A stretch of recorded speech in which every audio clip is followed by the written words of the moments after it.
if your job is to try to be the best basketball player you can be, right?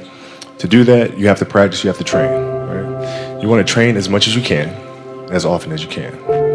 So if you get up at 10 in the morning, train at 11, right? 12, say 12, train at 12, train for 2 hours, 12 to 2. You have to let your body recover. So you eat, recover, whatever. You get back out, you train, start training again at 6. Train from 6 to 8, right? And now you go home, you shower, you eat dinner, you go to bed, you wake up, you do it again, right? Those are 2 sessions. Right now, imagine you wake up at 3, you train at 4. You go 4 to 6, come home, breakfast, relax, blah, blah, blah. Now you're back at it again, 9 to 11, right? You relax, and now all of a sudden you're back at it again, 2 to 4, and now you're back at it again, 7 to 9.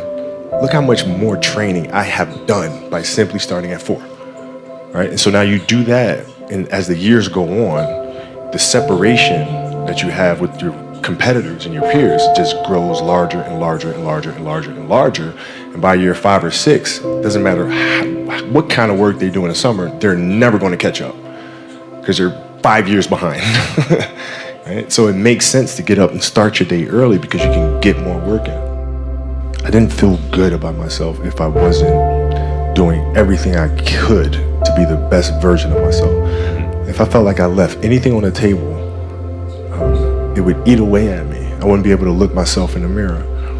Right? So the reason why I can retire now and be completely comfortable about it because I know that I've done everything I could to be the best basketball player I could be.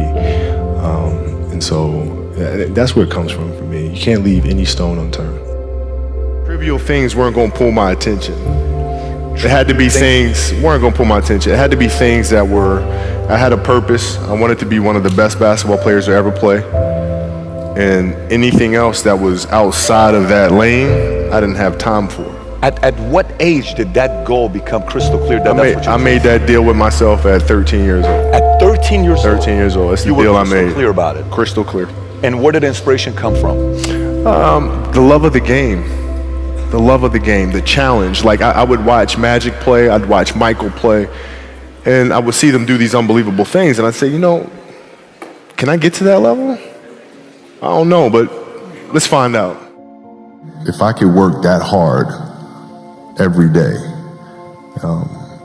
with being blessed with the physical tools that I have, what would my career be? And I made a promise to myself from that day that I was going to work that hard every single day so that when I do retire, I have no regrets.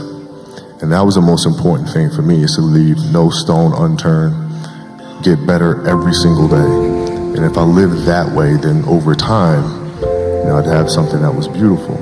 But that was my philosophy. It seems like a pretty simple one, but if you live your life to just get better every single day, you do that for 20 years, what do you have? Follow your passion first. First. When I retired from the game, I sat there asking kind of all the wrong questions. What's the biggest industry I can get into? And it's all the wrong stuff. And you got to sit there and ask yourself, okay, what am I truly passionate about? What do I enjoy doing? And when you feel that way, honestly, you feel like you've never worked a day in your life. It's the most fun thing in the world. You get up in the morning excited about what you're doing. And you got to be really honest with yourself about it. If you wake up in the morning and you're dreading going to work, dude, do something else. Do something else. And those are hard decisions to make. But when you make those decisions, it's a very liberating experience. And you'll find out that the rewards will come. Basketball for me was the most important thing. So everything I saw, whether it was TV shows, whether it was books I read, people I talked to, everything was done to try to learn how to become a better basketball player. Everything. And so when you have that point of view, then literally the world becomes your library to help you to become better at your craft. The competitiveness that I bring to work every day is really helping people, in a sense, be competitive with themselves. Right? If you're animating something, or you're writing a screenplay, or you're composing a piece of music, is that the best you can do? Right? Don't ask me. Don't say, okay, do you approve? Don't ask me. I'm not the musician. I'm not the composer. You know.